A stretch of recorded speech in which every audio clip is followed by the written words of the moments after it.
Eccoci di nuovo in studio per la seconda e ultima parte del nostro telegiornale. SEL e Sardegna Libera presentano una proposta di legge per cercare di limitare i danni provocati dalla diffusione del gioco d'azzardo. Tra le ipotesi anche incentivi per gli esercenti che eliminano le slot machine.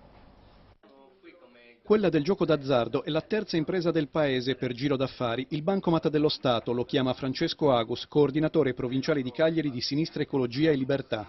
Un bancomat che sta rovinando migliaia di persone. La dipendenza dal gioco d'azzardo, spiega Claudia Zuncheddu, consigliere regionale di Sardegna Libera, ma in questo caso soprattutto medico, è trattata dai servizi sanitari alla pari di quelle dalla droga e dall'alcol. SEL e Sardegna Libera presentano una proposta di legge che punta a limitare i danni causati da questo fenomeno. Credo che sia un dovere morale, oltre che politico-istituzionale, da parte nostra, da parte del nostro gruppo, proporre immediatamente una legge che ponga delle regole serie ad un fenomeno che sta in maniera impressionante diventando devastante per il nostro popolo, per le nostre comunità. Abbiamo dei dati davvero gravissimi che ci danno un trend di crescita impressionante. Un giro d'affari a livello nazionale quantificato in circa 80 miliardi di euro e si parla solo del gioco legalizzato, altrimenti la cifra crescerebbe di ulteriori 10 miliardi. 800.000 le persone dipendenti da questa che può essere classificata come una patologia. 2 milioni i giocatori considerati a rischio. La Sardegna non è isola felice, lo dicono i pochi dati disponibili, quelli che derivano dalle ricerche nazionali che inseriscono Sassari al quarto posto in Italia tra le città che spendono di più nel gioco d'azzardo.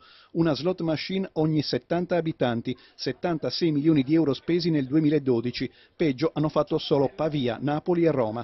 Il gioco d'azzardo non guarda l'età, colpisce un po' meno chi ha un titolo di studio elevato, si diverte soprattutto con chi ha un reddito basso. È assolutamente controcorrente, nel senso che è inversamente proporzionale al reddito, che significa che la gente è portata a indebitarsi, intanto alla certezza della vittoria prima o poi, quindi della vincita, e quindi è portata a indebitarsi, per cui l'usura cresce.